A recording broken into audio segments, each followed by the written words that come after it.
Dudes, I wanted to do a power bottom list, but Shiki said no fun allowed tonight, so we're doing bad One Piece opinions again. I did say that. It's very true. Alright, so just a few nights ago, we saw what you described as one of the worst One Piece videos you've ever seen. We haven't finished it. We only got like 30. Oh man, should we finish it before we start? It's too long. Actually, let's try, but it's so long we might not. Oh god, okay, we'll be back in... Okay. I don't know. No, Puff, we can try, but Puff, we're gonna have to like not fucking pause. Yeah. We're gonna have to just fucking note take. You know, I'm gonna keep recording, and I'll just like try and clip together highlights of us yelling. Oh, anytime we fucking yell. If we okay. yell, if I see the volume go over a certain percentage, I'll just clip that. Okay. No. Hey, Puff. Fucking remember 56 flipped is 29. Oh my god, Roger, 50. And then Roger had 26 crewmates, and if you flip the 6, he has 29 crewmates. Oh, you have to flip it twice. It's so stupid. Oh my god. He can also essentially Artificial Klabouter. I hate him. I hate that. I hate that idea inherently. It's such cope. Dude, when Frankie made the submarine, that was like the Luffy getting his third. Okay. Oh, Puff, can you include, I remember another thing you should add to the video. Can you include, Luffy has to be Shandian because Wiper said you have nothing to do with this, so that I can show them the Arlong Park panel. Alright, Luffy has to... You have to show them, like, the Arlong Park panel. You can show them a Skypiea panel. No, but I like the Arlong Park panel because it's literally Nami saying you have nothing to do with it. Scars over his left eye. Are we at, like, 1.5 speed? Is the one who's going to take Luffy's left eye. Oda wanted Luffy to be the pirate with an eye patch, but he also wanted us to see the moment he loses his eye unfold in the story for the biggest emotional impact. And he wanted Luffy's greatest foe, Blackbeard, to be the one not fast enough. Not fast enough, Luffy may lose his eye during the later fight on this. Oda intentionally wrote Wano to be anticlimactic in many ways, and I will show you exactly. Oh no! We got a Morgen! We got a Morgen! Joining, just for no one to join. Oh my god, Rolf, you suck! Because the upcoming year of Marineford, the return to Wano, is going to be a super climax. This guy's your only archer for like the first half of the game. He'll have 2 more acts remaining in Wano. Caribou is on his way. Based on Kabuki plate. We're going back to... Oh, you said we're going back to Wano because we haven't done all the acts. That is such... Which always has 5 acts. Oh, have 2 more acts remaining in Wano. That devil fruits are tied to a specific body part, and when you eat it, you can gain their powers. That's fair. Not really. A specific body part? I mean, like, yeah, you don't like it's a fair idea. Like, it'd be more fun if it was like you can't say we can intuit. No, the fuck we can't. No, I'm not gonna say we can intuit, but I'm saying it's a more fun idea to say, oh, you have to eat their heart or their stomach than just you have to eat the whole person. It's funnier. No, I think it's infinitely funnier if you have to eat the whole fucking person. They are the devil fruit now. Okay, that would be funnier to imagine a scene of someone sitting down, but I imagine, like, you know, it'd be a lot simpler to make it a heart. Are stored in the brain. Vegapunks, you already know that Blackbeard is part of a special bloodline, likely something like the Tri-Brain tribe. And because he has 3 brains... The what? The what? You already know that Blackbeard is part of a special... Wait, did he say the Tri-Brain tribe? Can I hear that again? Bloodline, likely something like the Tri-Brain tribe. The Tri-Brain tribe! Oh, man! And because he has 3 brains, he can have 3 devil That is stupid, brother! August 3rd. His darkness fruits Gorosei number is 3 skulls because 3 brains! Where's the other 2? Where's the other 2? In his skull, he's got 3. They're all tiny. He has 2 skeletons rattling around where his brain should be. Is this connection between devil fruits and the brain? Blackbeard knows that the 8 heads of the Orochi fruit will grant him at least an extra 5 devil fruits, if not 8. Make it... Oh, that... Peak. This is... Blackbeard. Why would Stussy join Blackbeard? Because, as a clone, she's biologically predisposed to live out the life of the person she's based on, so she's gonna, like... I don't fucking know. I don't know what... I don't know. He definitely seems to have a similar fanboyish relationship to Blackbeard. No, he doesn't! He's a lying little weasel! He's a slimy little shit! His name is Wet-Haired Caribou. Do they not remember that he was sucking up to Luffy during Wano? Oh, Caribou's a counterpart! Like, I swear, this guy just says things. He says things to say them. Could be the whole point of that. It doesn't say she doesn't want. It's more. It's funny to read that if she doesn't want to, and not just like fucking bafflement. Yeah, no, she never expected for this to happen. It's like a red scooter, like, you know, like he's flattered, he'd love to do it, but like, why me? But that's the same way, like, the Grand Fleet is Luffy's crew, and Fishman Island is Luffy's crew, because they're his territory. And, you know, if that's what you mean, then hell, he's got 57,000 crewmen! Oh, so are we sure he even said crew there? What if he said Nakama, and then the translator just said crew?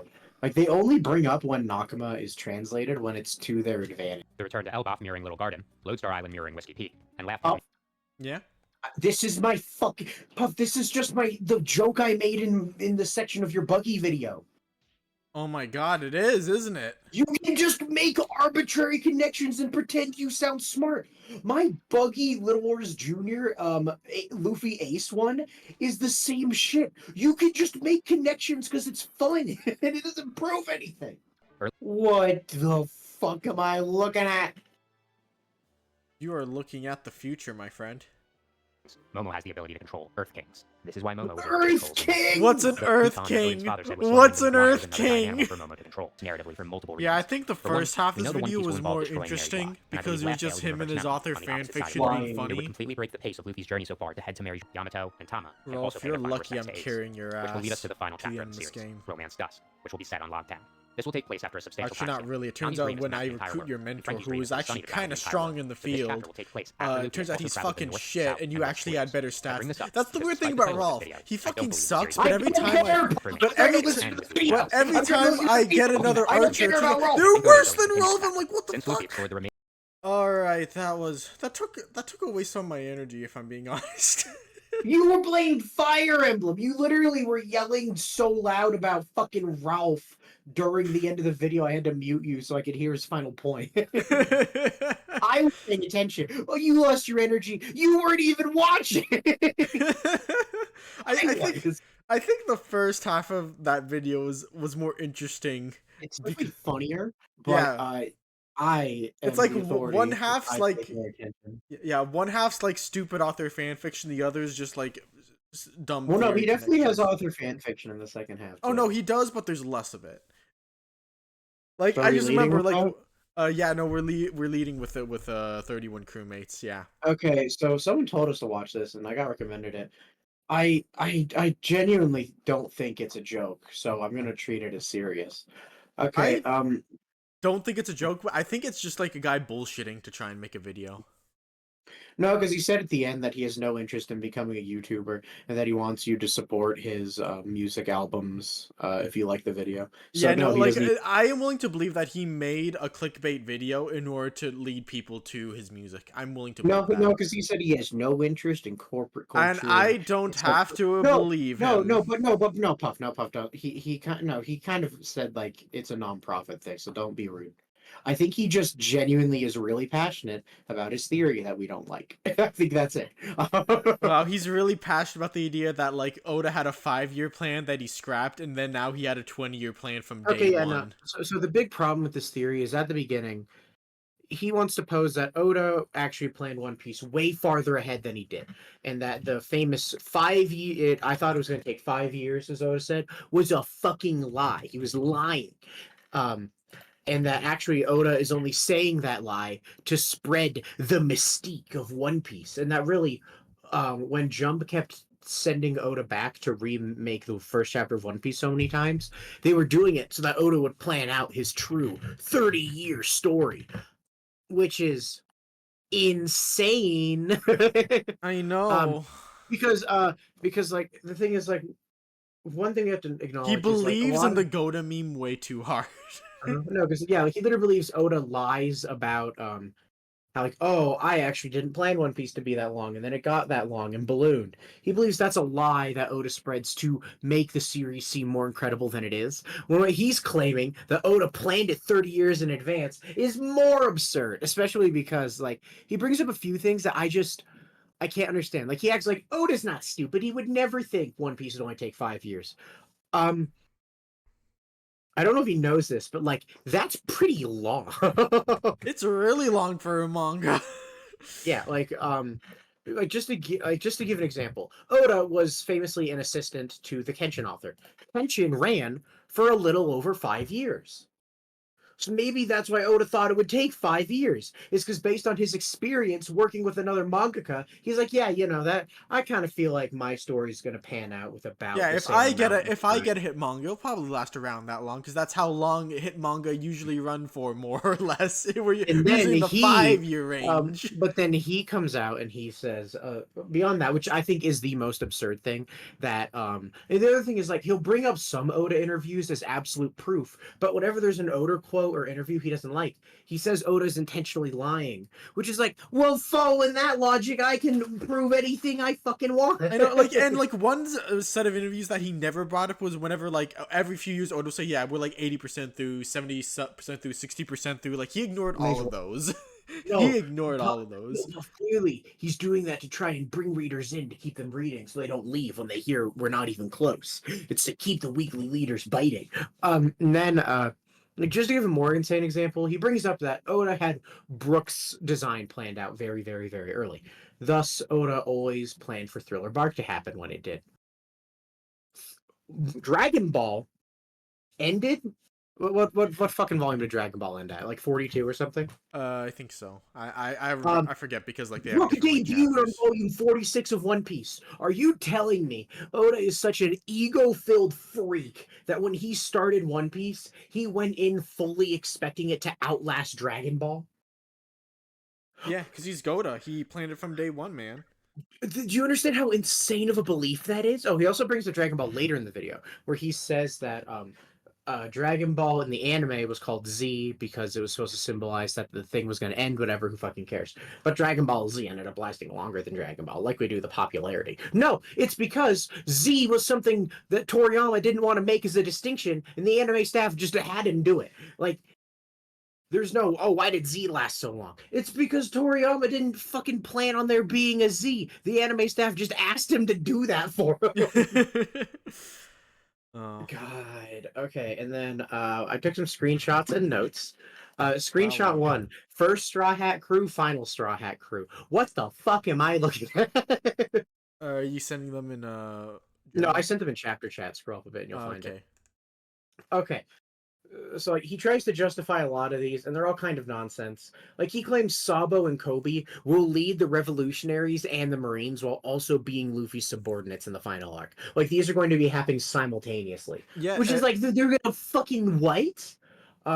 He claimed, like, here's the thing, Smoker defecting from the Marines and teaming up with Luffy is heavily foreshadowed. He even brought up the best example, which is Smoker's talk with Kuzan, where he's like, you need to widen your perspective. But he says that conversation doesn't just foreshadow that Smoker's going to leave the Marines, but that he's going to leave the Marines and work under Luffy. Yeah. Oh my god. I remember like he said like, we're gonna get like 5 crewmen from East Blue, 5 from Paradise, and then 5 from the New World. No, it was 10 from each. Yeah, no. He said that at first, and like that was the 5-year plan. In the 30-year plan, we got 31. And then on top of that, other crew member things that he just kind of says. I'm pretty sure he wrote the video during Egghead because he acts like Bonnie is already a crew member, which is a very Egghead thing to say because you're wrong. And then final Blackbeard crew. He claims Puff. What's funny is when I explained this to Chas, he made a really good comparison. He's basically the video creator said that all of these minor battles with all of these villains were actually showing all the many battles of ideals between Luffy and Blackbeard. When I told Chas that, he said the entire story is proxy war. And I laughed my ass off. Because that's the claim. The claim is all of these were proxy wars. These are all mini wars in the greater battle. It's also just like a lot of it's hard to believe. Like Drake. Or like, sure, Lucci, like his idea is like this is after the fall of the government. So yeah, Lucci probably would join Blackbeard. I believe that. Yeah. Kaku's like kind of chill, all things. I think if the government dissolved, Kaku would retire. Yeah, Kaku doesn't exactly love being a mass murderer. It's not one of his favorite jobs. Oh God. Why is Drake there? Why is Drake on Blackbeard's crew? Why? Kuzan defects early or something, and you need a traitor, I guess. Next, this is him trying to hold a arcs matchup thing.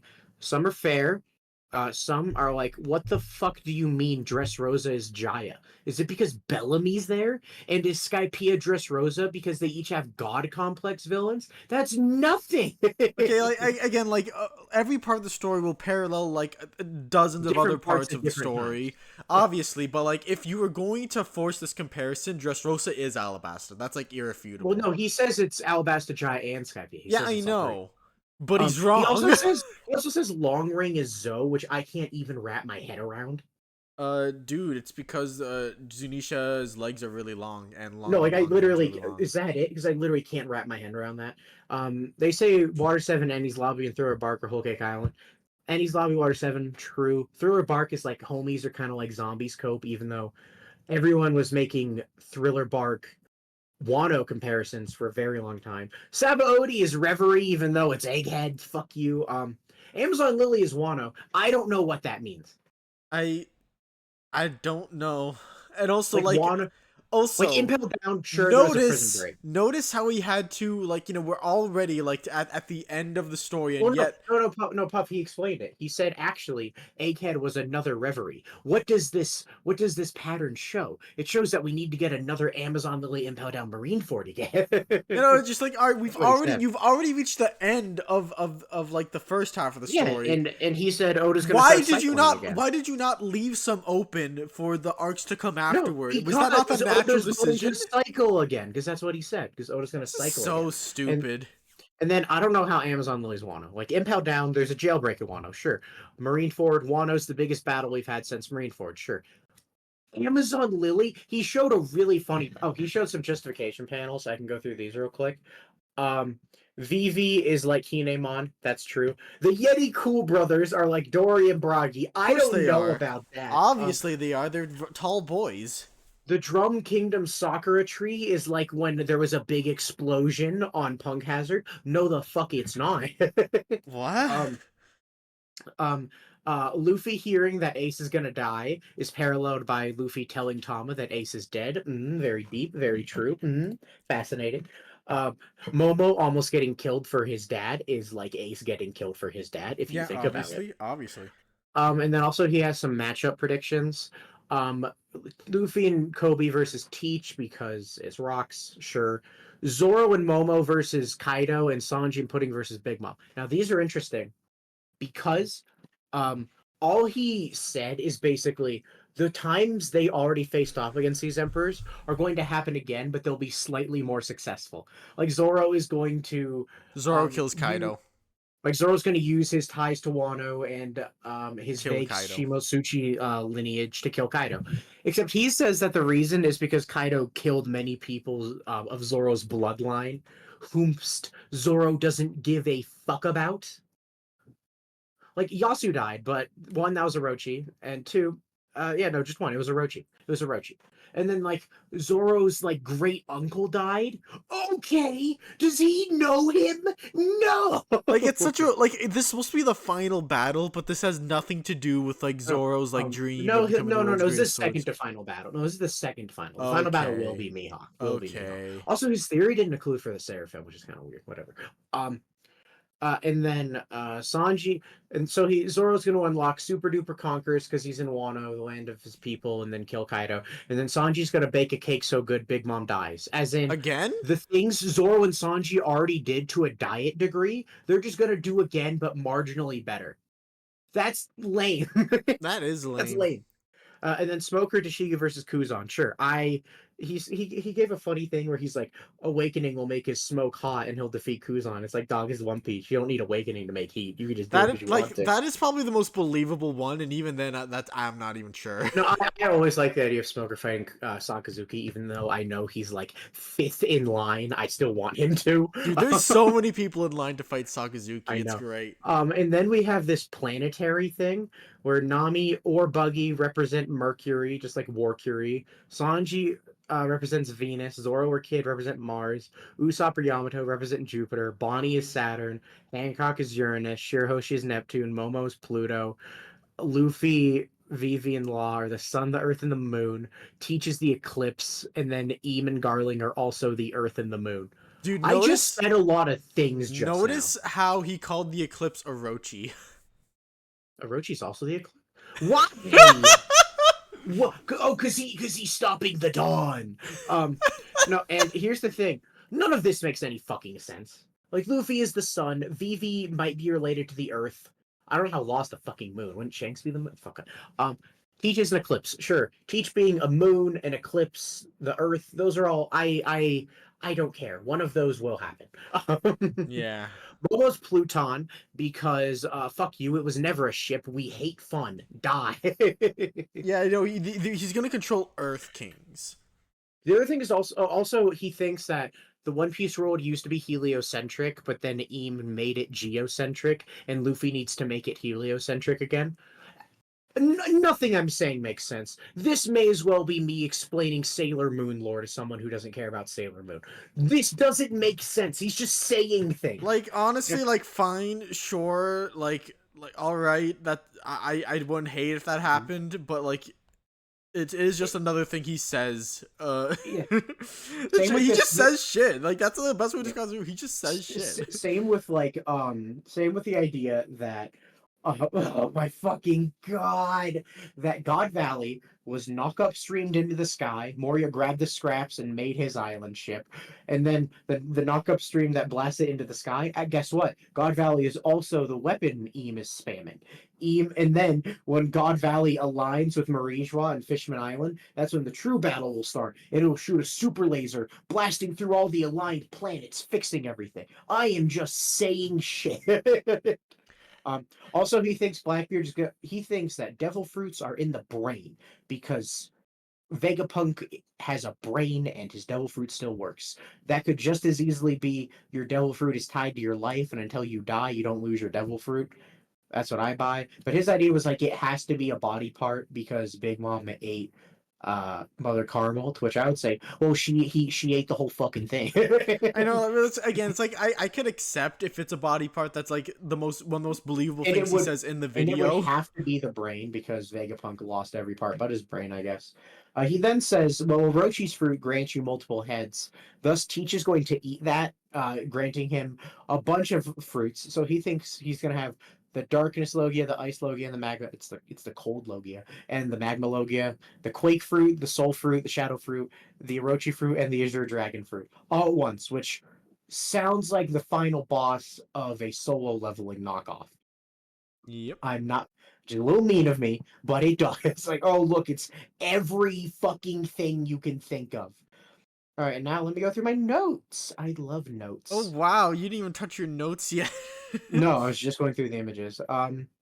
Zoro and Kaido were set up to get giant backstories in Wano. The fact that they didn't proves that Wano was intentionally anticlimactic. Oh, yeah, dude, he's a Morge head. No, they weren't. No, that's like a Cope Morge head.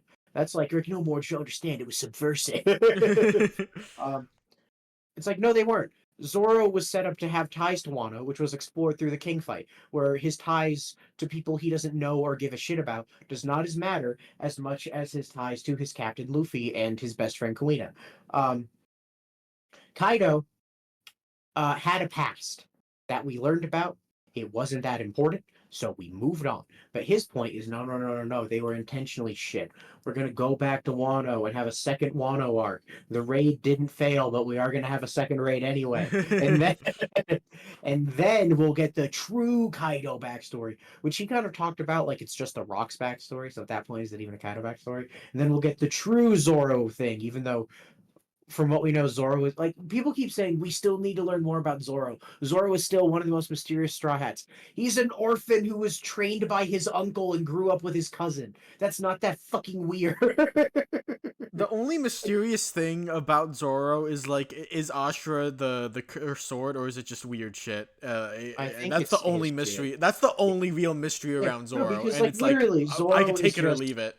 He's from a family of Wano refugees. His parents died, so he was taken in by his uncle and was best friends with his cousin. That's all that happened. Yeah. That's... Okay. That's pretty fucking normal. Like, that's just... It's like, oh, that's okay. That makes sense. The other reason we have to go back to Wano is because the Act Cope Forget researching and realizing that kabuki plays don't have to have 5 acts. They do every time. We're going back to Wano to finish the last 2 acts. Dude, Egghead, Elbaf, it was all just an intermission. Oh, something I forgot about Teach's devil fruit thing. I'm sure you guys are wondering, wait, but if devil fruits are in the brain and multiple heads is why Teach can eat multiple, why can he eat 3 fruits now? Oh, that's simple. He's from the tri-brain tribe. Yeah, the tribe that has 3. One thing he would say a lot in the video, and I would say is the biggest problem, is he'll say something like, Oda didn't reveal this information until this moment because, and then he'll say an arbitrary tie-in, which you could do to justify literally any theory under the fucking sun. If you want evidence, go to Puff's April Fool's video on the main channel and listen to my buggy section, and you will understand what the fuck I mean. Yeah, making arbitrary connections is so fucking easy. It is easy. Like, the thing is, he talked so much, and so little of it was about, like, the events of the story. No, Puff, I heard a really interesting thing from someone who was criticizing a Game of Thrones theory, or a Song of Ice and Fire theory, where basically they said, the problem is, if all you have is parallels and cool potential foreshadowing, and you don't have any actual evidence, your theory should be thrown out. Because parallels are a reason that a theory would be cool, but evidence is a reason why you should believe a theory. Yeah. Like for example, before Sanji got kidnapped at Whole Cake Island, that there was a Redditor who predicted it because Only Wanted Alive is super fucking suspicious, and Sanji was called Mr. Prince. Oh, that's weird. And he was also born in the born in the wrong sea. That's weird. There's a lot of suspicious things about Sanji, or the fact that when we met him, he didn't have parents. He was a cook on a very fancy boat. Huh? How the fuck did it's very suspicious. Yeah. And that what not have been interesting is if someone said, "Dude, the next arc we have to parallel is Eni's lobby, and I think it's going to be Sanji." I think that would have been nothing. Kinemon fake dying in Wano foreshadowed that he's going to really die the next time we go to Wano. Obviously. Many translators fucked up the translation of road poneglyphs. That is no coincidence. The reason is basically road and load both kind of work because a lodestone is used for navigation, and a road is a place you go when you're going to a place, so both work. But then he claims that Oda does this on purpose all the time to fuck with, I guess, his fans. The only one that is definitely true is Raftel being revealed to be Laugh-Tail. Yeah, because I remember, like, it was, like, written, like, ambiguously where it could have been either until the Roger scene where, like, and then he put a space and specified it. Yeah. Whereas the other ones he brings up are, like, Mother Flame versus Mother Frame. It's like, I don't think he did that on purpose. Considering that when he drew, I thought we all agreed. Was fire. I thought we all agreed, like, the week after that, it's Flame. It's Flame. we're like, I guess it could be a frame because we don't know what it is. Then we saw it, like, oh look, it's fire. Not everything is intentional. Next, he thinks 4 Davy back fights will happen. One between sorry, my bad. He thinks 6 more Davy back fights are gonna happen. Wow. He thinks I lost count. Luffy will have one with Blackbeard's crew, which sounds very fun. Luffy will have one with Shanks' crew, also very fun. He also thinks there's going to be a 4-way, kind of 4 Davy back fights, kind of 1 Davy back fight thing between all 4 emperors on Lodestar, which is actually 4 different islands. Fucking okay. I love Davy back fights. I cannot believe Oda is going to milk them that many times. Also, I'm sorry, Oda has to create so many games if he's doing that. I know, like, things like, I love any excuse to get Davy back fights back in the story, but, like, that's a bit much. I feel like we kind of lose the fun at that point. Also, he did the whole Rogers to strategically placed Crocus at Crocus's fucking house. Let's see here. Let's see here. What we know. Oh, anyway, next thing I'm gonna say. What the fuck was I talking about? Oh yeah. Here's the problem with the red line thing. The red line being destroyed. Sure, fuck it. Who cares, right? Yeah. Fine. That doesn't create the all blue because Sanji's dream was to go to a place where you can fish up every type of fish, anywhere. it's cheating to say, oh, well, Sanji, you can't, because the whole world's one big place, man. Sanji's like, no, I want to fish from one spot. you don't fix it. You're basically telling Sanji his dream's fake and that he needs to fuck off, which is not nice. Let's see here. Oh, Vivi summoned rain in Alabasta. That's what happened in that Alabasta. he just said that, and I'm like, no. And to follow that, Eam is a man who was put inside the dead corpse of Lily using Law's fruit so that Obviously. he could have her earth god powers, which are genetic, and then made immortal with them. That's why Dofi wants Law's fruit, not for immortality or whatever, but so that he can swap his soul into Lily's immortal earth god body. But unfortunately for Eam, for I guess the first time in like 1,000 years, or maybe it's only been like 500 years. For the first time in a very long time, the Earth God is being reincarnated in Vivi, meaning Eam's body is slowly losing his powers and he's cooked. I mean, sure, dog. There's no proof of any of that. Not like God. I would sooner accept any of the dumb special Nami theories, because at least Nami's like attuneness with weather is treated as like superhuman and unique. Vivi don't got shit. She's just a fucking lady. She is just a lady so far. She's a lady with a duck. Yeah, also Dofi was sent to kill Moria because the government wanted the rest of the Mother Flame nuke God Valley scraps. The government wanted Kaido's fruit to make flame clouds, even though they were giving it away in a game during God Valley, and during Wano they didn't want Kaido's fruit, so I don't think it's that important. Dude, can you imagine that? Like, they just have to bug some celestial dragon, be like, okay, I know you won the prize, and now that means you have to do this chore. Luffy, Sabo's gonna get Blue Fire to fight Sakazuki. Common, beautiful theory. But he gives a very funny proof. He says, we saw Marco's blue flames block Sakazuki. Marco doesn't have like blue because it's hot. Marco has blue because I'm a phoenix and it's not actually fire. It doesn't even burn. Blue. It doesn't even burn things. It's that weird. It's like blunt force that can also heal things. It's closer to it's literally like if you mixed like a healing beam with like Cyclops' power from the X-Men. Like it's closer to that. Well, I mean that is heat based like half the time. But in the original, it's not supposed to be. Okay.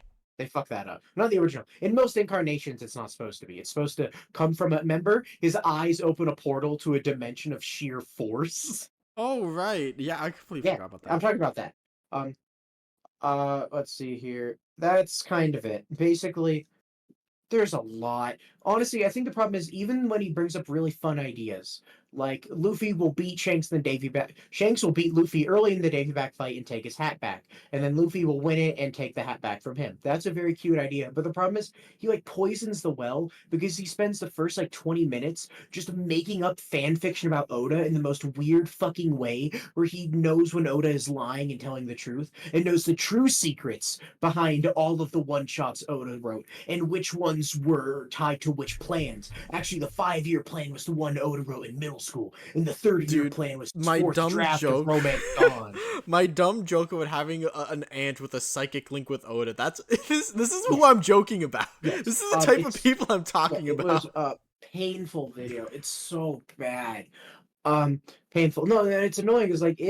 Because I do think without all the Oda fan fiction, if he just gave like his theory of what's going to happen in the story, I disagree, but we wouldn't talk about it in this video beyond like maybe some funny things like devil fruits are in the brain. But otherwise, we would have just been like, oh yeah, some of those are fun ideas. I don't mind some of those concepts. But because he poisoned the well so much, it was all this insane Oda fan fiction where he acts like he knows the guy. It's like, I have to talk about it because you started your video with that for 15 minutes and it's really weird that you did that. Yeah, this might be a weird comparison, but I think this was worse than the Dritz video. I think this is worse. It's not. It might be. No, it's not. It's not even. At least when I like remember. insult this man. At This man's out here trying to make an earnest theory. No, whereas Dritz made a That's video. the thing, though. No, I think that makes it better. Whereas Dritz made a video where he sits and cries and plays the Guts theme for 2 hours. Because people think he was a bummer during chapter reviews. No, Dritz video is way worse. No. Listen to me, because like when I think back to the Dritz video, I'm like that. Like it feels authentic. This doesn't feel authentic in the slightest. Even if it is, it doesn't come across. No, the Dritz video is infinitely worse. You know, like, and that's fair. Like, he says more dumb things, but no, also because the Dritz video is him bringing up like the most basic shit, and actually like it's heavy-handed criticism. Whereas Dritz is either just like being wrong, like saying Luffy's already free, or just being like, here's my deep, complex criticism of Oda. Why doesn't Nami draw her maps sometimes in the background? It's like, sure, dog, you're really deep. No, but at least like I'm like, it's cute. It feels authentic. Like sure, it's not good in the slightest, but Puff, also you should not. No, Puff, don't insult this man by equating him to Dritz. Dritz's video is a fucking abomination. This is just like cute ideas mixed with author foreshadowing so insane it gives me a headache. Not foreshadowing, author fan fiction. All right, that's it for that. Now for regularly scheduled talking about shit. All right, so dude, this is something that you pointed out to me. Do you want to say it? Is it Who Gives a Shit About? No, it's about Saturn. You know. Oh, what's about? Well, which thing about Saturn? I tell you so many things. All right, I'll just say it then. So after Saturn got replaced by Garling, the Gorosei group now are a perfect match with the original cast of Sailor Moon. Yeah, like, which the is first 5 members. Yeah. Which is peak. It's pretty great. That's like fucking awesome. Pretty good. It's hilarious. I don't care if it was intentional or not. It's awesome. No, you see Saturn's gonna come back later, and it's gonna be like, I've been the strongest one. Yeah, it's like I've been sleeping for the past 6 months, and I'm back. Okay, but point is that was awesome. All right, what's next? Okay, next is this is some of the more weekly drama, because like every other video we saw based on the last couple chapters like insisted that the Holy Knights are like this top secret organization or something. Mostly so that they could say Brooke is secretly an slave racist, but like the problem is, and this is an earnest question, are they? I would say likely not, based on what we know. Very likely not. Because the thing is, like, Saul said he knows what they are because he saw them. Like, he's seen them before. Which kind of implies that, like, vice admirals who naturally go up to Marijois sometimes pass by the God's Knights and are like, oh, those are heavily uniformed celestial dragons. I bet you're wondering what those are called, new recruit. That's a God's Knight. And then you move on with your day. Or like, again, like when Saturn came down from Megget, he had a whole like fleet of Marines around him. What if Saturn's not a God Knight? I know, but like it's easy to imagine a God's Knight simply taking a bunch of Marines with them on a mission. Like that's so simple. It's so simple. It's never actually been confirmed that God's Knights are secrets, and if anything, the Soul chapter kind of implies that maybe they aren't. Yeah, and like the thing is, like the reason Ohara said for like why they must be secrets is because like we as readers haven't heard about them until now, which is kind of like does not apply to any other group. Which is kind of like saying that Cypher 4 Pole is a secret. Cypher Pole 4 is a secret because we didn't learn about them till chapter 300.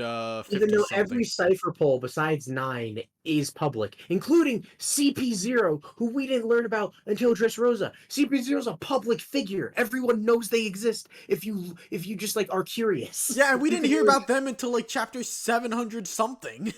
Yeah, because shocker, we don't know that much about the world, and it helps specifically that our POV character is Luffy, who doesn't fucking read.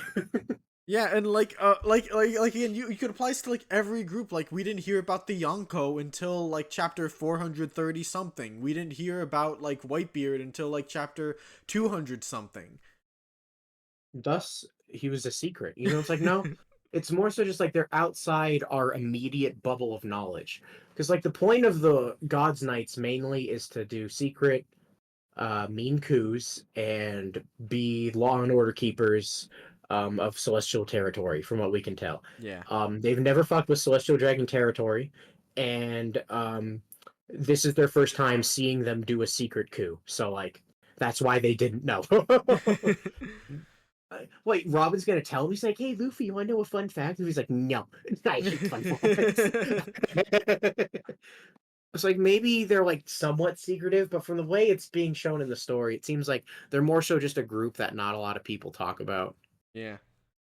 Like it is just honestly like you said it earlier. The reason why they do it is because they want to make Brook a former God's Knight or a former Celestial Dragon, which doesn't really like I guess he could. If you wanted to force it, you could do it, but like there's nothing suggesting that he is in the slightest. No, most of the evidence for that is just that he's proper, or like he uses fencing, which is a bourgeois form of fighting. It's like, you know what else is bourgeois? Being a fucking samurai.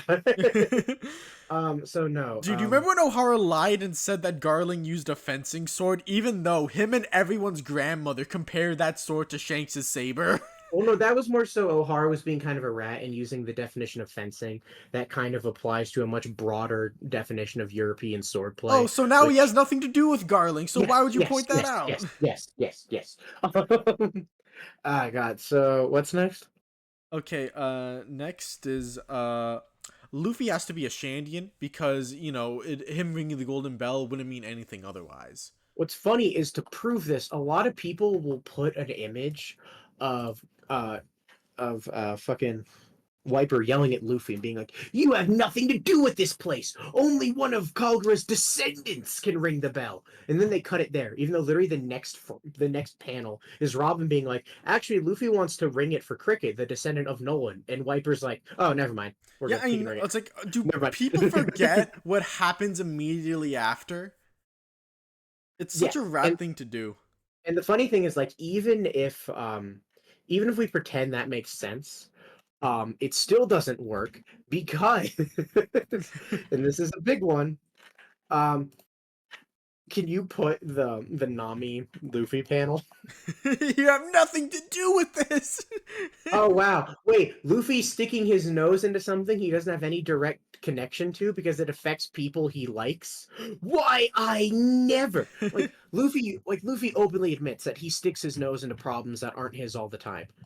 Yeah. Like, hello? Did you watch Dressrosa, Arlong Park, Baratier, Drum Island? No. You don't understand. Kiros was actually his great uncle. That's why he defeated Doflamingo. Insert more bullshit here. Like, it's just like, guys, that's not a thing. That's not like a real problem.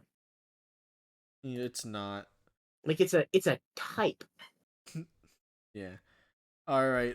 Next, this is another Skypiea one. This is actually a pretty old one. You remember like the people like doing calcs for like NL's like voltage as like a gotcha plot hole, like ahaha. Yeah, and then I remember.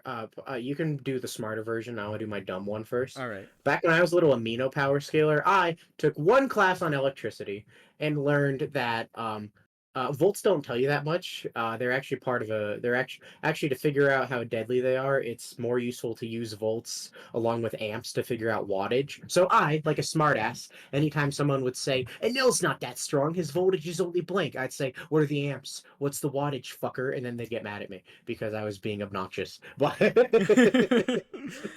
all right, so how this is wattage is like it's basically just like what we measure as output. So like if you like have a machine that like, you know, pushes like a rock, depending on like how like, you know, how heavy the rocket pushes, that's the wattage. It's a measure of output, not necessarily electricity. It is just like what we get out of the machines we do. Like there's even like you know, like we have to take the efficiency of the machine into account when you really get into it. But you know, basically in terms of like electricity killing you, you don't even pay attention to watts at all. What's important is the voltage and the amps. And usually like if you have higher of one, you might have higher of the other. It's really just resistance that like, you know, will lower it, but like resistance is like just a measure of like what electricity is traveling through, not necessarily electricity itself. Nice. Not at all electricity itself now, I should say. So So amps is heat and voltage is pressure. So like if you had like something that was high voltage, honestly, amps would be easier if you want to wank a Nell.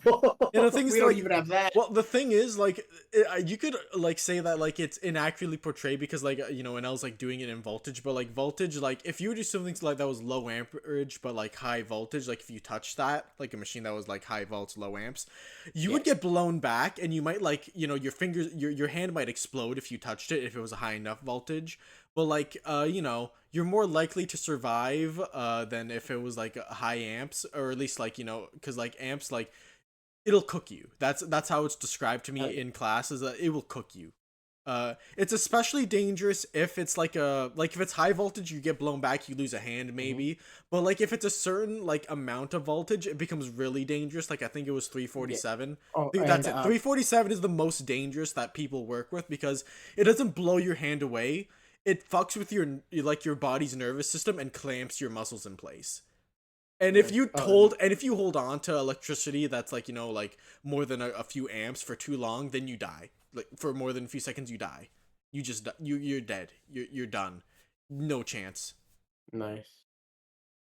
Oh, Puff. So really, Anel should have been shooting with 347 volts at high amperage. That's what he should. And really, here's the actual answer to any of this. Guys, the fact that Oda only included volts and not amps or wattage proves that he was just doing shit that sounds cool, and you shouldn't take it that fucking seriously. The actual answer. Puff, I sent the 3 Luffy I don't give a shit panels in General Junior. Oh, cool. So all right. Next is this is something that another thing that you brought up in regards to people like really wanting to meet like either it's more so about like Bonnie's father, and like if we ever meet that character, would One Piece like want to really lean into the fact that like he raped someone? Like would it ever want to explore that aspect? That's basically the thing of like, because Morge, mainly Morge, but a lot of people are like, we're gonna meet Bonnie's dad, and it's Garling or someone, not Garling, fucking, and it's Shamrock or someone else because Ginny was their sex slave, and Gunko is the clone of their sex slave. And it's like, guys, literally, while that is possible, and One Piece could absolutely get that dark, I do think it is worth considering the fact that canonically, like, because like One Piece is always vague with it. Like Dofi and Viola's relationship was vague. What happened to Hancock when she was a slave was vague. But if you introduce Shamrock, no, you have canonically introduced a rapist. The thing is, I think the story's perfectly fine implying it, but it'll never say we're going to delve into this and explore this concept because like, which is why like it's not impossible, but it does make me a little iffy on believing that it's gonna happen. Yeah, and like just that a few theories like think that like this is gonna be a huge plot point, and like we're going to explore Bonnie's relationship with her rapist dad. It's like I don't. No, probably not. Like that sounds, yeah. That might weird. That might be like let's say like Garling is the rapist dad, and then like Bonnie maybe helps defeat him later on. Like I'm sure it'll be implied, and that'll be like a fun little payoff, like overtone to the fight. But like we're never gonna do more than imply it. I don't think. Yeah, basically, just guys, Oda's probably gonna have some tact, so maybe keep that in mind. Yeah. What's next? Okay, next is we got a couple of Ohara takes. Oh, I love him. All right, so you and I have both noticed that for the last string of videos he's made, he's had this weird anti-found family agenda. I assume it's probably just like his new common way bait. Of bait. It has to be. It's probably just him trying to bait people, but he'll just say things like he'll be like Kuma, who's Bonnie's kind of, sort of, somewhat adoptive dad, I guess. It's like, why did you say it like that? He is her dad. Bonnie calls him her dad. What reason do you have not to do the same? What was the other character he did that with? Well, we could bring up like Robin and Luffy. No, not that. No. He did that with another character too, where it may have been Luffy Sabo.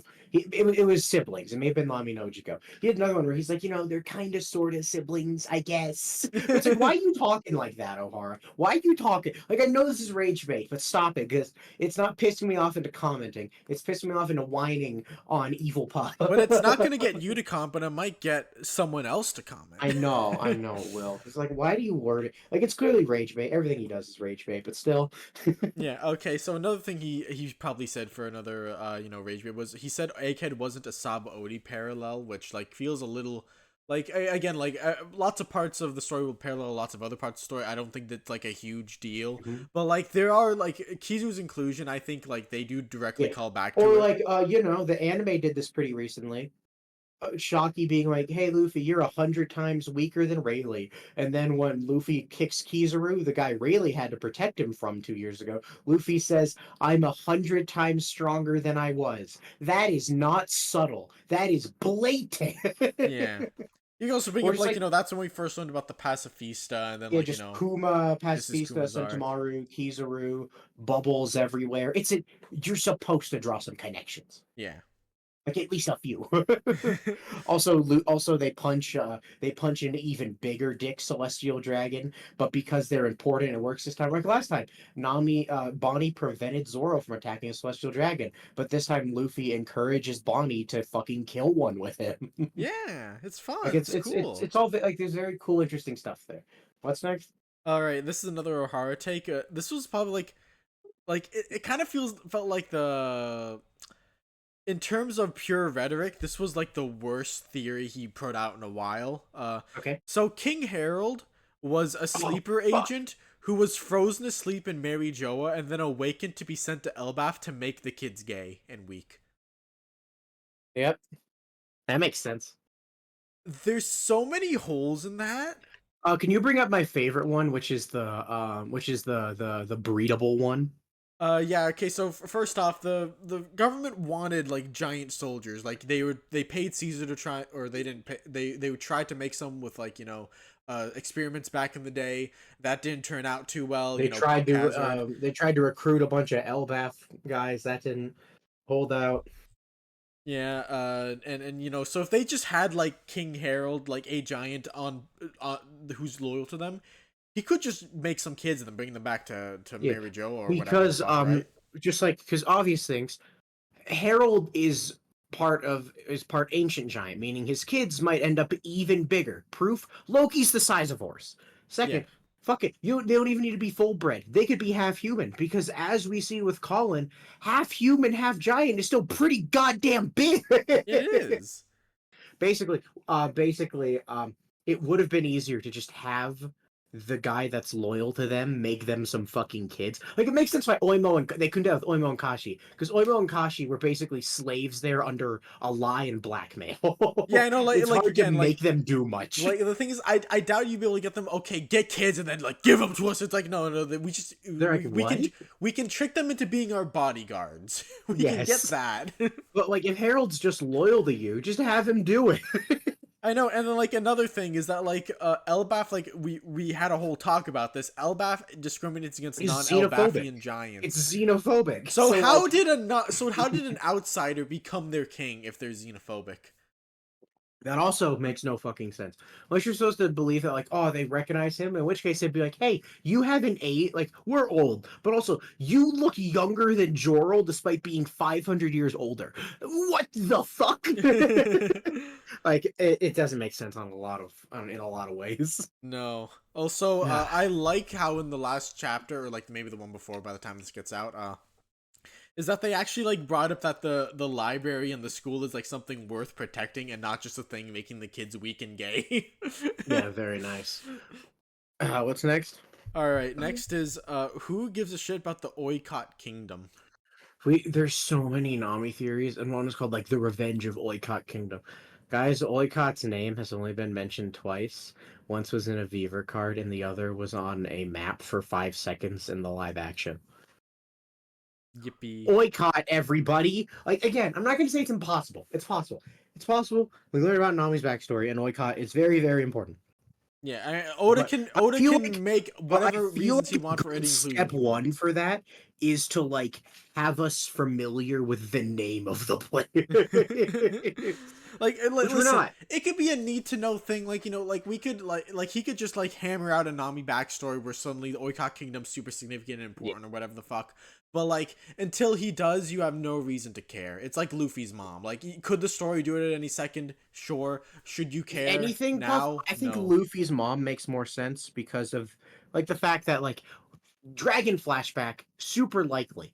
Yeah, I know. Odds odds Luffy's mom is in Dragon's flashback quite high, actually. Yeah, I know. Like again, it'd be weird if she wasn't included. So like that's at least like it is more likely. Yeah, but Oykot Kingdom. Like, it doesn't mean she's going to be important, but like the odds that we at least see her face are more likely because of not even Luffy, because Dragon's probably getting a flashback, and it'd be kind of weird if the woman he fucked wasn't there. Especially because we know he's a family man. Yeah. Ugh. What's next? Oh, that's it, actually. We didn't have a long list this time. All right, comment time. Oh, wait, no, sorry. One more. Okay, what is it? All right, so, there's been a lot of talk about female characters in Shonen for all time, right? Mm-hmm. So I just want to take a second to appreciate that, like, Nobara from Jujutsu Kaisen is the perfect shonen female character. If you don't believe us, ask Totally Not Mark and NC Hammer, true intellectuals of the fucking shonen landscape. NC Hammer, who a few weeks ago was in hot water because he was shitting on Goku's sub actress, and everyone's like, "You don't fucking do that around these parts." Not in this neighborhood. So basically, just like it's actually like the way people who pretend to be progressive when they talk about what they want from a shonen women. What they want from shonen women is tokenization. Like, the Totally Not Mark tweet specifically was so weird because he didn't say a single thing Nobara did. All he listed is what she wasn't. She wasn't part of a romance. She wasn't particularly feminine, but she didn't hate her femininity. She wasn't this. She wasn't that. And then NC Hammer at least like tried to say things she was, but all he said is like, dude, she's like kind of girly, but also not super girly. She's independent. She can hold her own with the boys. No, she fucking can't. I love how they all just lie about that.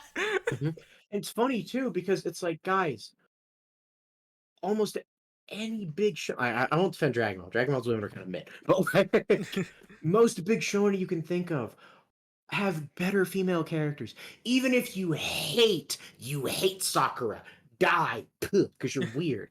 What about like Tsunade? Or I guess she's bad because she has a love interest. Okay, what about Granny Chio? I've never heard a single reason to not like Granny Chio because she's goated. She is great. I love Granny Chio. And then Bleach. Are you gonna sit there with a straight face and tell me Orihime, Rukia, Yoruichi, fucking what the fuck is the name of Ichigo's mom? I don't know. Shiki, there's one big problem with that whole Bleach thing. Unohana. No, Shiki, there's a big problem with you using Bleach as an example. They're hot. You see, Kubo was too good at drawing attractive women, and if they were too attractive, then suddenly, like, famously, that's only women. Kubo's not good at drawing attractive men.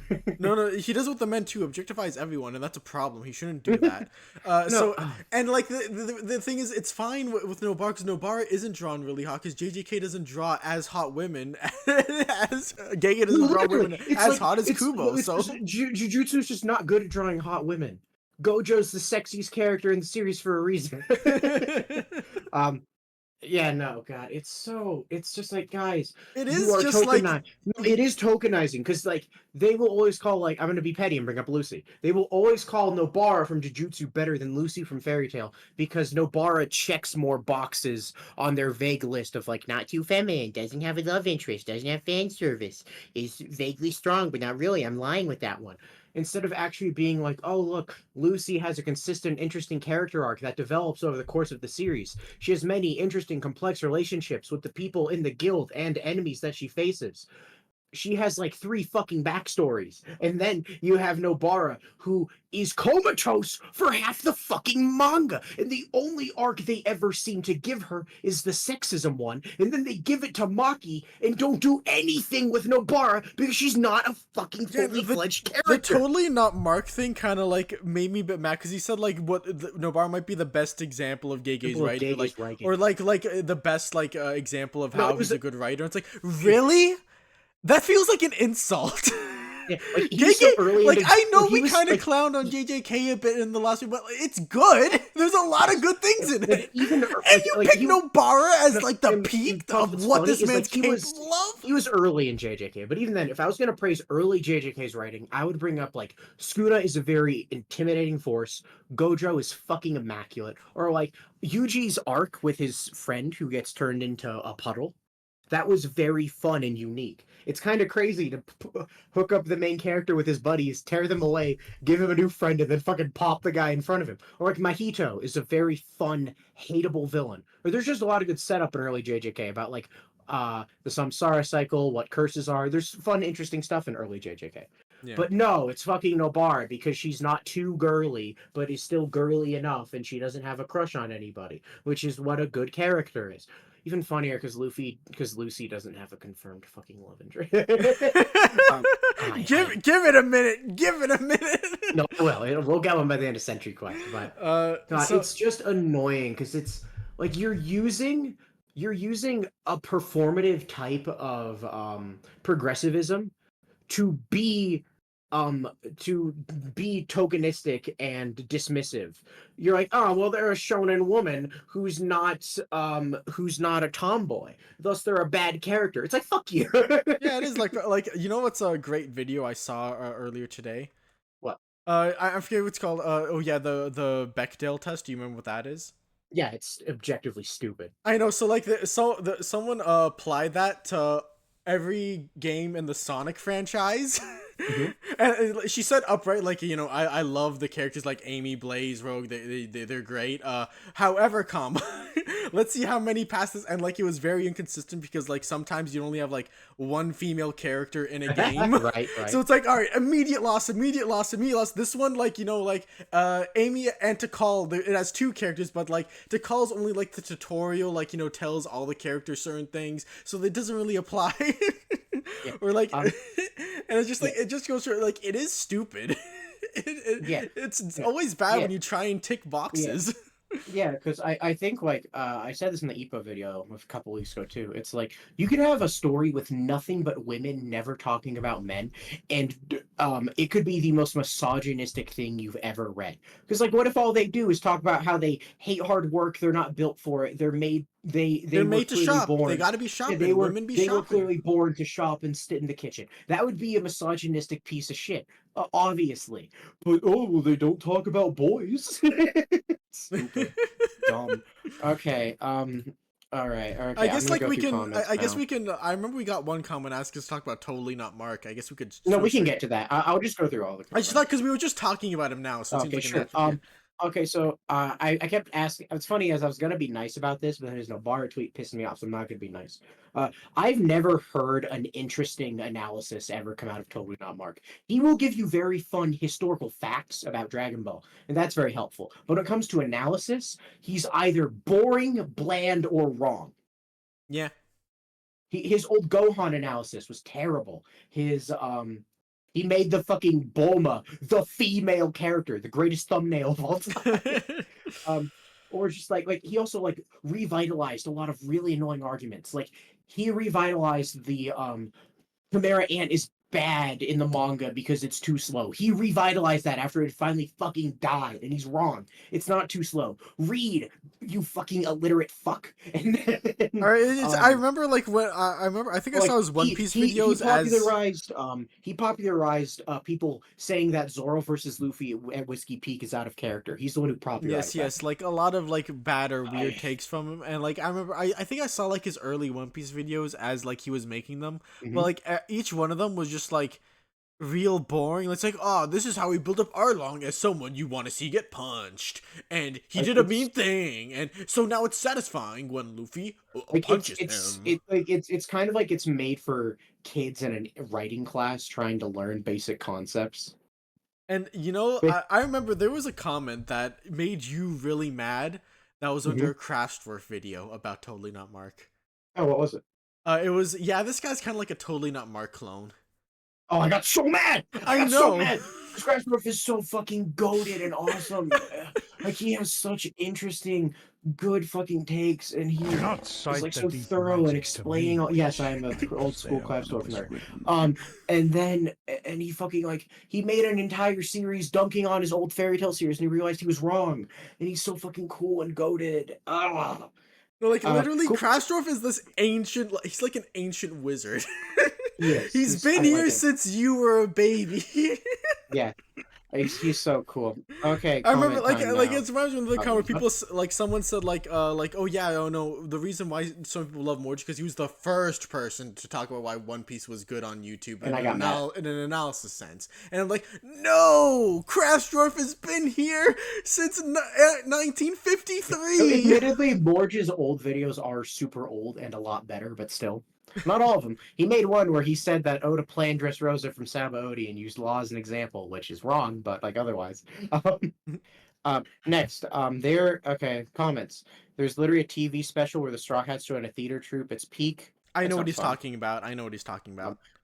Bullet is stronger than Buggy post retcon. Oh, I rewatched Stampede. Can I talk about the coolest thing about that TV special? Oh yeah, sure. What's up? All right, so when Robin is like performing, she kind of like goes all in on it.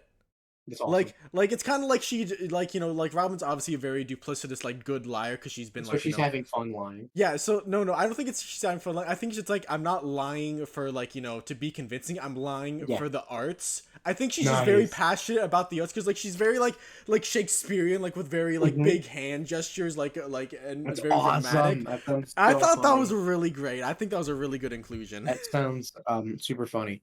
Someone said Bullet is stronger than Buggy post retcon. I will talk about this because I rewatched Stampede with Chas.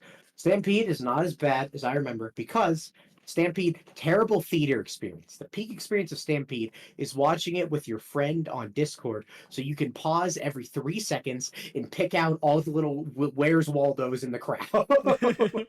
It's still not a good movie. It's because it's a 20th anniversary special. So it's a bunch of references and ideas held together by tape and glue. It's not a good story, but it's a lot of fun references. Like there's so many times where I was watching chats, we'd pause and be like, he's there. I think one is Old Man Toto's brother who made the spa with Gedatsu was there. And I was like, what? Like the dragon filler girl is there with the bird girls from Strong World. And Billy was there. And it's kind of like, it's not a good movie, but it's kind of like a lesser version of Color Sprites where it's just like, you look at this giant thing and be like, look, it's a character that I like. Which can be fun. Also, Bullet's so funny because like Strong World is one of the most poorly aged One Piece movies because of power scaling Shiki. But the thing is, they kind of dated themselves the second they made it because they already hyped up Shiki as being like a guy who can fight Garp, whereas Stampede just aged horribly because Bullet's supposed to be. They literally say he was as strong as Roger back in the day and he's been training this whole time. No, he was as strong as Rayleigh back in the day and he's been training this whole time. Sorry, Rayo, not Roger. Roger seemed to like one shot with a punch or something. But then the thing is, but then like Luffy can have a Conquerors hockey clash with him, and he doesn't even seem to have advanced Conquerors. And it's like, okay, well, clearly this movie is a little bit dated now because they don't even have that. But dude, didn't you see the promotional guide that said his skills aren't too far behind the Pirate King? Meaning he's objectively speaking, he is like top 5 in the verse, unironically. No, he should be, but his feats are pathetic. No. That was him fighting Movie Luffy. Movie Luffy is from a separate timeline and is as strong as the plot demands he is. True. Okay, next. No one understands Zoro less than Zoro stands. That is true. Yep. Next. Yes, the Straw Hats are reintroduced in Egghead by beating Lilith. Oh, fuck off. Don't make fun of me misspeaking, you bitch. The 31 Crew Theory, I did watch that. Hey, Puff, I noticed in your recent video you showed Asta on screen for 0.001 seconds. Is this foreshadowing an inevitable Black Clover video? Give me like Oh, 3 years. Puff, big news. New Black Clover chapters came out yesterday, and I think Black Clover might end this year. Oh, cool. Then that means I can binge it. Based on the way things are going. I think it might end this year. Very, very high. Awesome. Next. Speaking of power scaling, we actually got one under the old power scaling Bad One Piece opinion we did. Oh, what do they want? All right, so it was a take saying that like I hate it when people try and scale the characters way out of like the intended bounds of the story, and he brought up like Luffy being like island level, like his punches won't destroy islands, and I just thought like that's not what they mean exactly when they say Luffy's island level. Yeah, but like, who cares? And then he also said that like no everything you see in One Piece, none of it's light speed, not even Kizaru. It's all. That's not fun. I know, fun. And I actually got mad. They'd be like, okay, fuck you, dude. Kizaru's light speed. Not fun. That's not fun. Yeah. All my boys are relative to light speed, bro. Why is that so wrong, huh? Why do you hate fun? Next, we got Sanji Joestar, a man I commissioned for cheap, who is probably still doing commissions for cheap unless he closes his commissions page.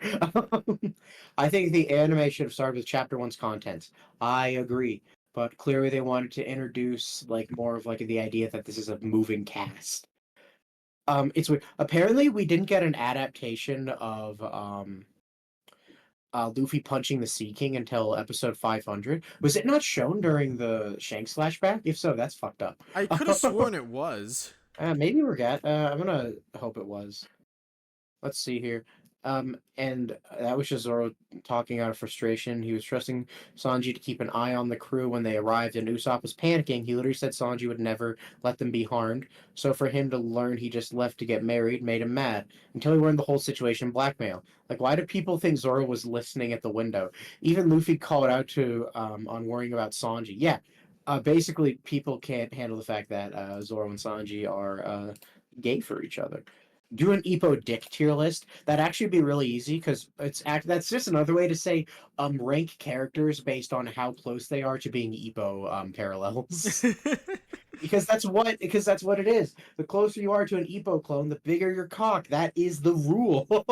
That is, and we've actually seen a couple of them. So like, yeah. You know, we have stuff to go on. Personally, Emu stealing Lili's body to become immortal with the personality switch makes more sense. I mean, we just talked about that. It's possible. It's just, it's possible. I don't really care because it's like personality swap.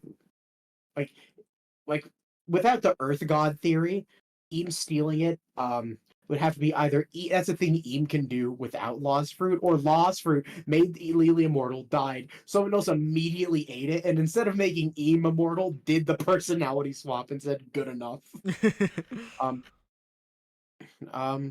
Oh, someone brought up another Sanji slander we forgot about. Ooh. Oda, because he's not an idiot, knew he was going to reveal that Bonnie was 12, so he never had Sanji make hard eyes for her. The anime said, fuck that, and now Sanji is a pedophile. Oh, wonderful. Next, why? Next, oh yeah, basically just, sorry, this is coming like, 10 seconds, too late. Great job. Next, let's see here. Y'all should talk about the Gunko Jinny clone theory. We talked about that for Morch. It's possible, but like the amount of depth he thinks that's going to go into it is kind of hard to believe. Every Morch theory is like, it's possible, but you kind of want to clown on him because he always speaks in absolutes, and it makes you want to. Like he says, mean. Like the only way that this makes sense is if my theory is true. The only satisfying payoff for that's how he always talks. That's why Raid Fail happened. Let's see. This guy who talked about Ippo 500 times. Thank you. You were very helpful. What do you guys think about people wanting Ginny's rapist to be revealed? We did. It's kind of weird how much people want it. East Blue Saga was my favorite until I forced myself to keep watching in the later half of Skypiea. Then Water 7 hit me like a ton of bricks. Dude, you're a Bleach fan. I know you can read. Go read the manga. Hollified Tensa Zangetsu. You watched our Bleach videos, meaning you have read the manga because the anime's not caught up yet. Go read, damn it. I know you can. I'm glad we are on any level slightly part of the reason you started One Piece, though. Yeah, that's nice. One Piece doesn't get good until Dawn Krieg defeats Mihawk. I like that. One Piece hasn't gotten good yet. It hasn't gotten good yet. It's okay, guys. Just another 1,000 chapters and we'll be there. What about Morch's shipping stream? We watched that.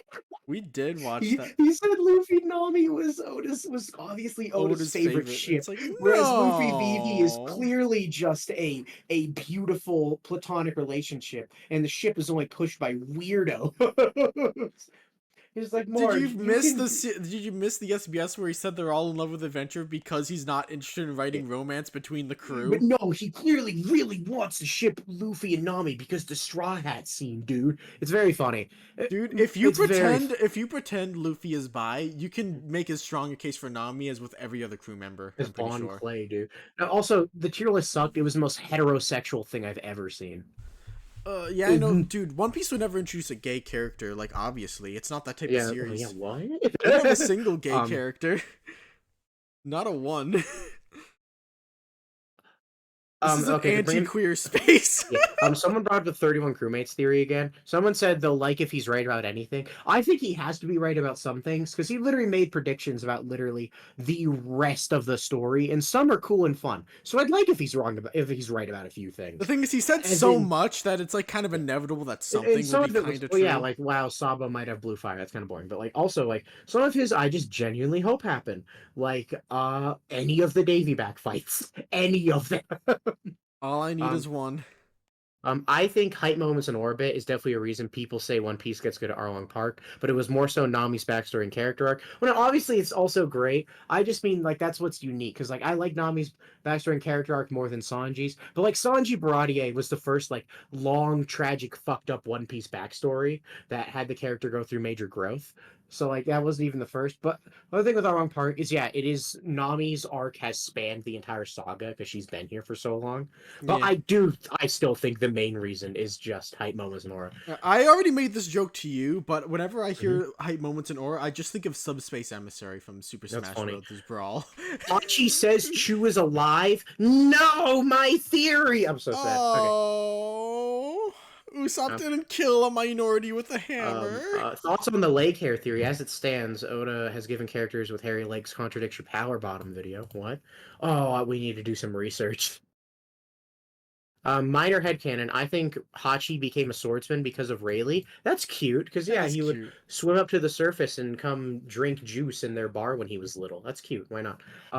Hey, Rayleigh, can you hold 8 swords? It's like, no, I can't. You must be a better swordsman than me. No, like because Rayleigh's not a serious swordsman, he sees Hachi flailing around 8 sticks. He's like, oh, you're gonna be even stronger than me. Hachi's like, you bet I will. Yeah, you're gonna be 8 times stronger than me because you can wield 8 swords. My headcanon for Chopper is that he can take on traits of any humans, and Monster Point is just a giant human. That'd be cute, because Monster Point is like Point is his hybrid form, and his hybrid form is, or it's just a beef up version of his hybrid form. You remember what his hybrid form is, right? No, that's a cute theory, because the idea that he can take on like any human traits, so it's like Monster Point is huge because humans get as big as Big Mom. That's kind of fun. Why not? Sure. But also, like, his hybrid form is just a weird little antler.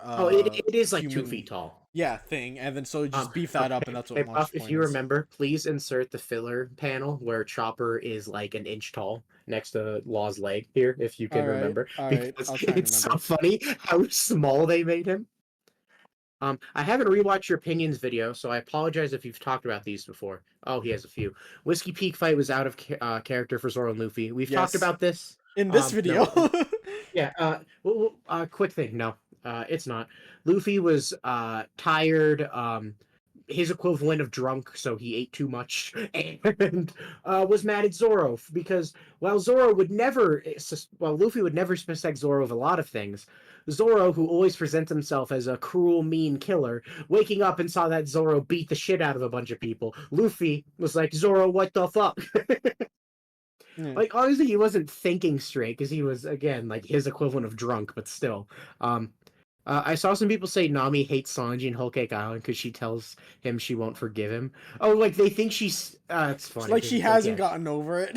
That'd be funny. Oda is sexist because all of the female characters need to be saved by a man. Did they forget, like, when Sanji and Nami reunited later, like, after the whole cake thing? Worry, they're dumb. Nami had tears in her eyes, like, Sanji, you're back! Okay, Oda's sexist because all of the female characters need to be saved by a man in every arc. Nami Arlong Park, Robin, Rebecca, Hiyori, Bonnie. Hey, you know what else happened in a lot of these arcs? Nami had to save Zoro and Usopp from the Arlong Pirates. She had to save both of them from the Arlong Pirates. um, and then Enies Lobby. Usopp had to get saved. Luffy had to get saved. This is all very basic. Chopper had to get saved. Um, and then Dressrosa. No, Law. we can say it's not because I remember Nami and Oh, Nojiko dead have on the floor, getting saved by Luffy while he cries. Nami and Nojiko have a conversation that's not about a man, so I think that is just objectively. Go.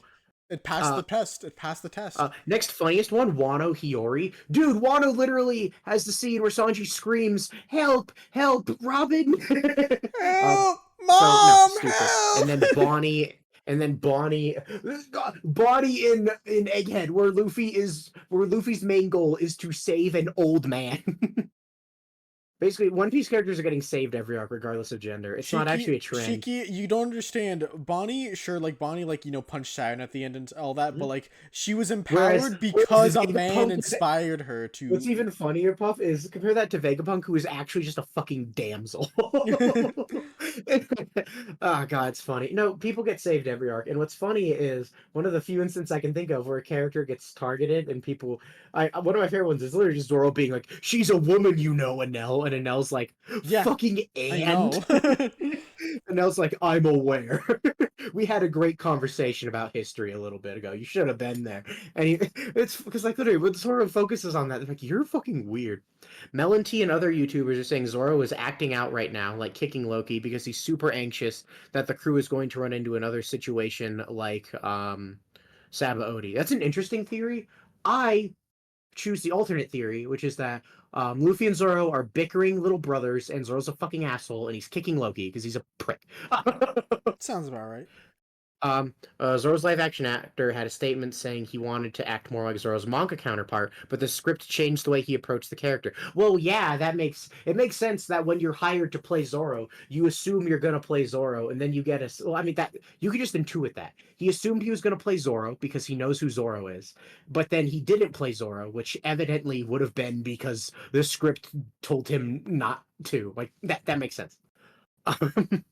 Like that reveal just is like, yeah, I could have inferred that. Yeah. Live action sucks. Shocking. Dude. Not Addie's here again. Dude, another silly Nami Gunko non-parallel is that Gunko forces others to do things in certain directions while Nami picks directions. That's a great point, Addie. Zowie. You're spitting. Sanji feels worse when it comes to Toei handling him because he already has a subpar gag, and the filler slings swing hard and miss with it. I do think that's true. Sanji's pervert scenes, I think. What's funny is I don't actually think bloody noses are a funny shonen trope. Literally, my only exception is Fishman Island because it almost like literally killed him, and that's the funniest. And it like we've talked about this before. It almost kills him. It ties into greater themes. It's a 2-year payoff. It's fucking hilarious. It is funny. No, I will always defend Sanji Fishman Island nosebleed because I think it's fucking funny. I think it might be the only example where a nosebleed gag is funny. Is maybe. Oh yeah, it's the only one I can think of where. The second one that was almost funny, but it was kind of weird, was when Yamcha punched the Invisible Man because Roshi saw Bulma's tits. Don't like that because they forced Bulma to pull her top down, and that's weird. But punching a guy because of Roshi's nosebleed is funny. So it's like almost funny. Any changes Toei gives people war flashback style. I agree. I fucking hate all changes. They are evil.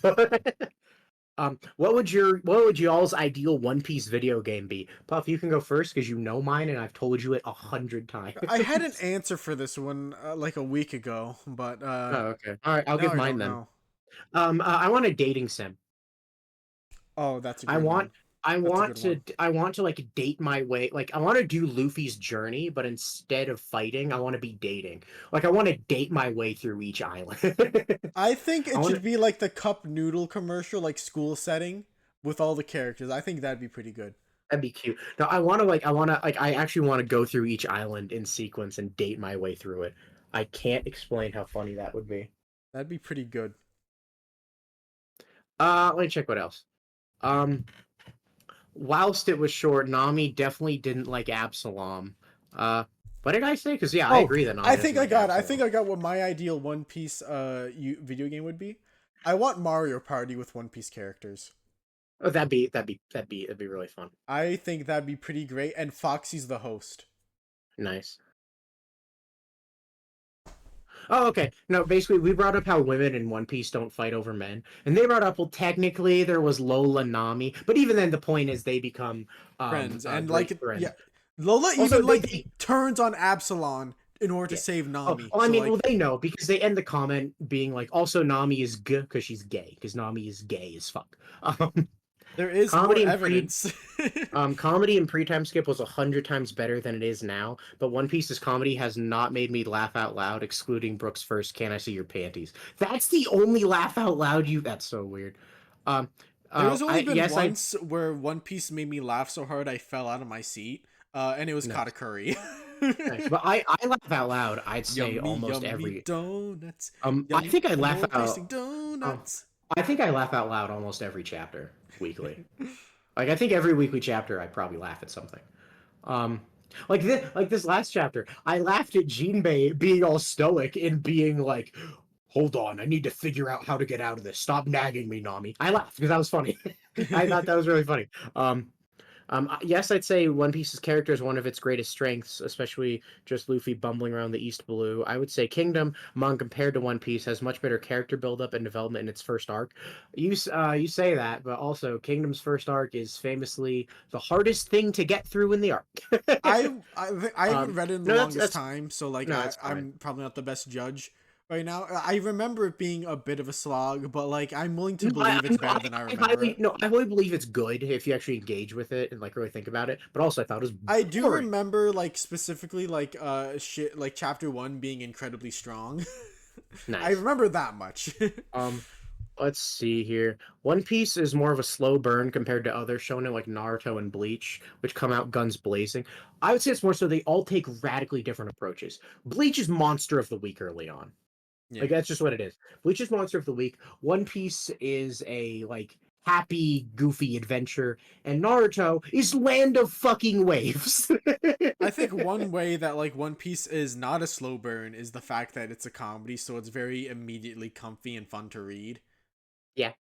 It's not like this isn't No Country for Old Men, you know. You don't have to like. It is immediately fun to read, so it feels weird calling it a slow burn. I agree that Orange Town and Syrup Village are worse than Romance Dawn, and then Brody and Arlen Park are better. I agree, but also like I still think Orange Town's really good. Like Orange Town is hilarious because Buggy is hilarious. I remember I got so mad. It was Weeb Club was like doing their We Like the Live Action thing, and Vindy, little rat man, I can call him that. That's what he is. He's a rat. He calls himself that. Little rat. Had the gall to say Buggy wasn't funny during Orange Town in the manga. And I was like, you liar. You're just coping that this Buggy isn't funny. Buggy was hilarious in Orange Town.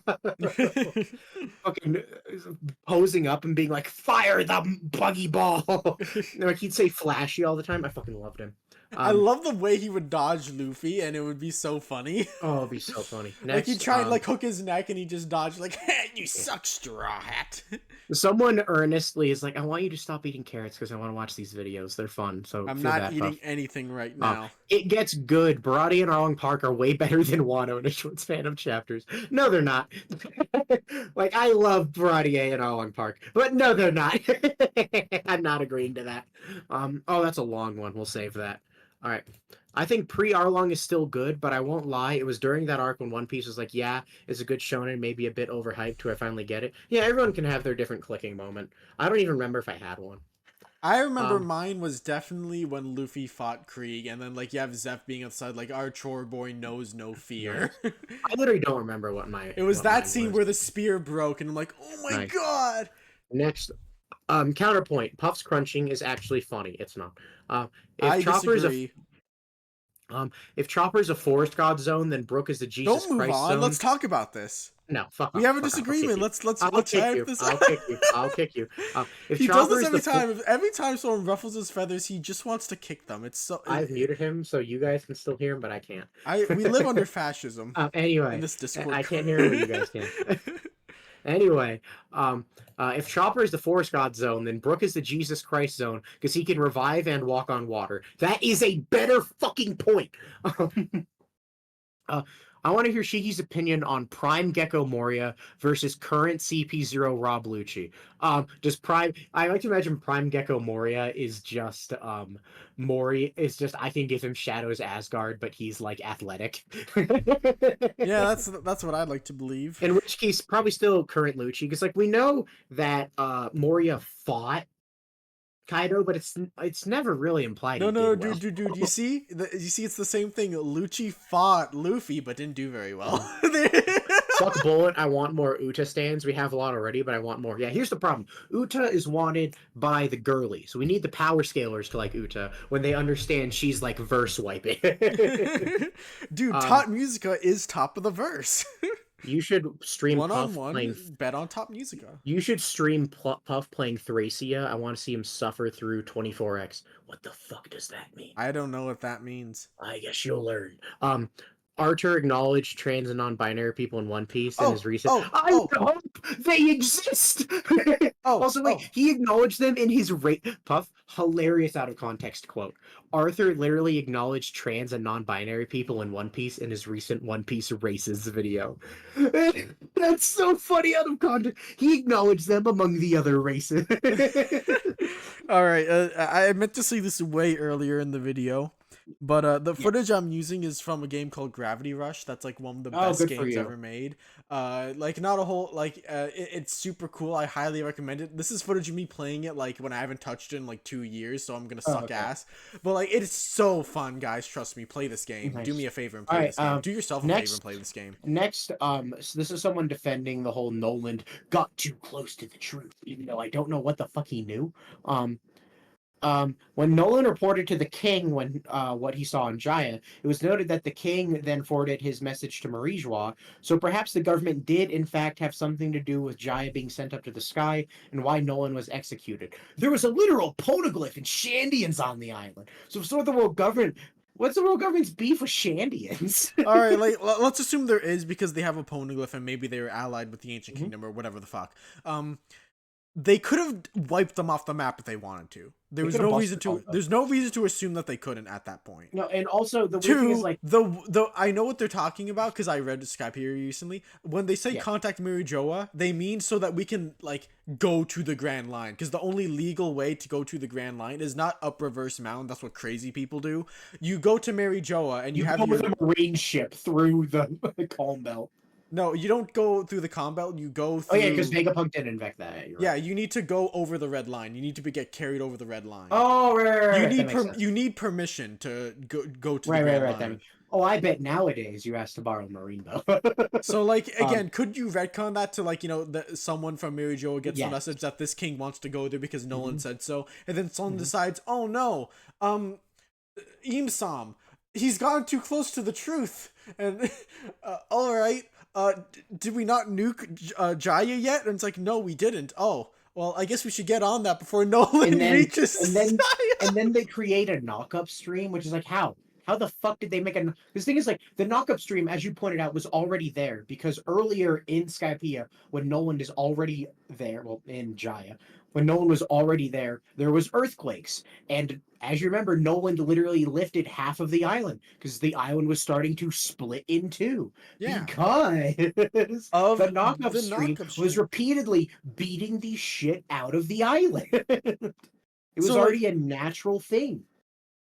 And again, like, I remember like there was that. And it still happens in the modern day. I remember there's that one theory we saw that was like, like the what Eam did to Lelouch. That was a bunch of knockup streams. You mean Randy Troy? Yes, Randy Troy. Randy Troy saying that a bunch of knockup streams came up from the island, even though that's not what it looked like. Because it was a light going down. No. So yeah, unless you believe Randy Troy's theory, I guess, that Eam can summon knockup streams. And the weird thing is, I guess once Eam summons them, they keep happening, because, you know, knockup streams are still happening there to this day. And I guess did Eam make the little pocket underground that causes them? Like, is that Eam's fruit? Pockets one fruit? Weird thing about that is like we saw it go like over Lelouch, then like drop down, right? So if these are knockup streams knocking the island up, wouldn't the island then hit whatever the weapon is? Yes. But don't worry about that. It's just so weird. Next. Like, why are you going through all these mental gymnastics to say something that's like it's clearly wrong? Yeah. All right, next. To be honest, I mostly hear One Piece gets good in terms of when you realize just how good it is. That's fair. Some people don't realize Chapter 1's peak. What are your guys' thoughts on Shamrock only being listed as a world noble and not a saint? We talked about that. It is super interesting if it's not just a mistake. It could be what I have landed on, Puff. We may have talked about this before. Is I think it has to. I think it's something Shamrock gave up of his own volition. Because if I think it was something stripped away from him by a higher up, he would not be allowed to lead the God's Knights. But if it's something like Shamrock learned his twin is an emperor, maybe he, out of disgust, relinquished his own title and won't give it to himself until he kills Shanks or something. I could see that. Yeah, I'm willing to bet that it is just he forgot to write it. That's perfectly possible. But if it is intentional, that's my best guess. Because or just basically anything where it's something Shamrock did to himself, which explains why he's still allowed to hold a position of power. Yeah. The logic with zone users having horns prior to transformation is really funny because we have Kaido and Yamato who both have horns that are added to their transformations. That's an amazing point. I mean, actually, Puff Chopper in his hybrid form, if he has a horned deity, should actually get more horns, not less. He should get more. He should have two sets of horns. Let's see here. I don't care. My conspiracy theory on Nolan's story is that Jai being sent into the sky was Eames doing. How the hell? I just don't buy it. Something about Skypiea that's more relevant in Egghead and Loki not talked about is how Nolan's story explains why Roger and his crew didn't say anything. Oh, that's a good point. Basically, just because you know the truth doesn't mean the world will believe you. The government could easily spread lies about you. And if anything, making your name associated with this big, giant, important treasure that everyone wants to see is better than trying to spread all your conspiracies and then the government calls you insane.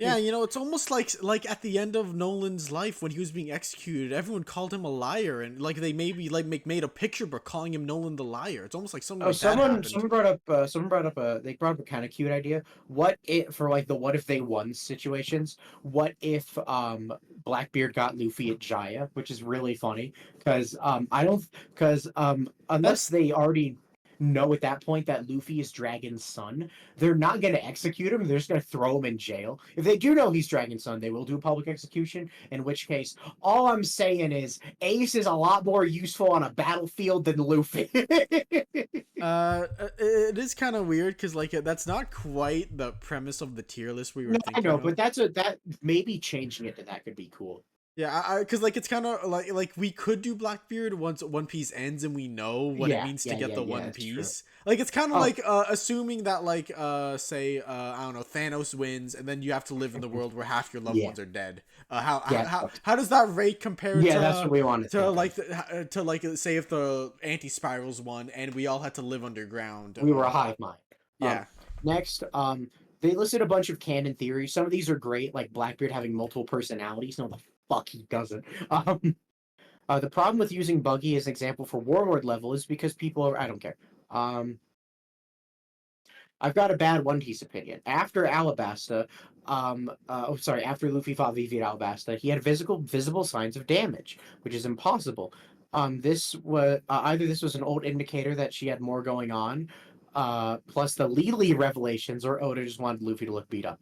Oda just wanted Luffy to look beat up. If you want a justification, Vivi was pushing Luffy's cheeks into the sand so hard they were getting cut. There you go. I win. Oh, I saw someone brought up a funny one. Someone on the Ippo subreddit tried to argue that Sanji was a worse pervert than Takamura, who, as this commenter pointed out, is a confirmed sex offender. Oh, brother! Like, if we're talking about the anime, like, even then, like, let's highball anime Sanji, anime feats Sanji. Sanji with anime feats is still not as bad as Takamura. Yeah. Okay? Like Sanji at his worst is a fucking creep. Takamura needs to like have his hands cut off. Yeah, no, like early on in Ippo, like one thing he just did is that he groped Oikamura's girlfriend, just like Bear, when they were supposed to be alone on the beach, And that is just sexual assault, and that's like chapter like 80 something, I think. And not to mention every single scene with the doctor. Oh yeah, no, like literally. Yeah, no, Takemura is terrible. Takemura is literally, a he strips completely, tries to wrestle her, and she has to judo flip him out of her office. And this has happened multiple times. Yeah, he's a freak. Oh, someone asked a question. I answered a comment. I'll say it again. Someone's basically like, well, wait, if Luffy has the god Nika fruit, why didn't an L hurt him? Which is like, the way the Nika fruit works is before you awaken it, it is just a rubber fruit. So, like, Luffy was just immune because rubber. It's that simple. Alright, fuck, we got 2 more long ones, then we can end it. This is a long video. Yo, I really appreciate you took the time to respond to my comment. I feel like you're being a bit uncharitable and aggressive towards some of these YouTubers, or putting them on higher standards because they're massive. I do hold more important YouTubers to a higher standard. I just do. I do, because like they have a wider reach. So, you know. The other thing is also the type of video. Like, if Morge says something stupid in a live stream, like his Nami Luffy thing, that's kind of funny, but I don't really care. Whereas like Raid Fail, he made several videos and it ruined discourse forever. That's the other thing. Like, pre-made video, I hold to a higher standard than a live stream. Absolutely. Because it's different. It's premeditated. I do just hold, because they have more influence on discourse. That's why.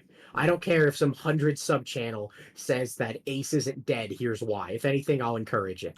Like, literally, like, the reason why I get so mad about Sanji Lunarian is because a bunch of people unironically believe it, and it's, like, because of people like Ohara and, like, people who just take it for granted and will just talk about it like it's real, even though it's not. And then they're basically just like, it'd be so cool if you had a crossover with people. I cannot see us ever getting big enough for that to happen. You seem to have higher ambitions for us. Thank you. Very kind. I just don't have that. I'm glad you believe in us to a degree we don't believe in. I'm trying to think of someone who might, and like the first person who comes to mind is like WhAmEn, because I shouted him out once in a YouTube video, and he's commented under one of our videos, and he also shouted out my old Dragon Ball video, which like has like 1,000 something views. And we've commented under an Evil Puff video before, which is like, it's like, all right, I don't even know what we talk about, though. How many YouTubers have I? WhAmEn is like a paneling guy, and we love him because we don't know.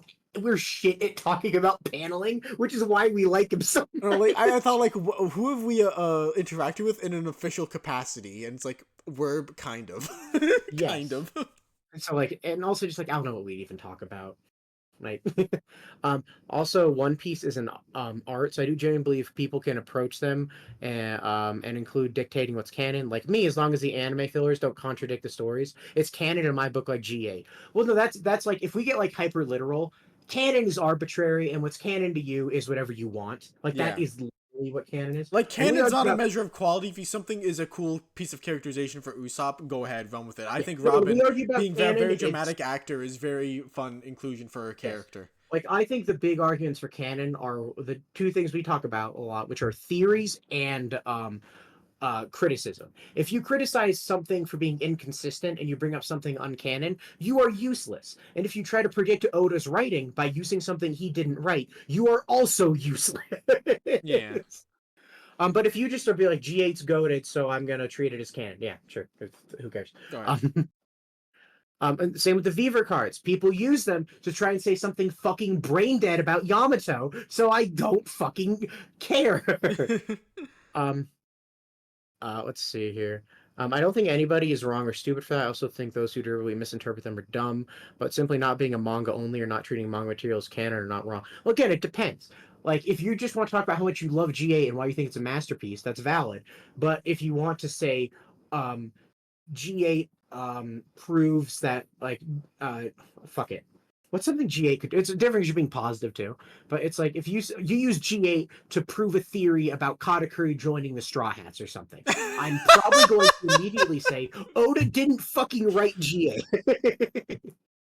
So basically, when it comes to stuff like that, or using G8 to say that captains have hockey.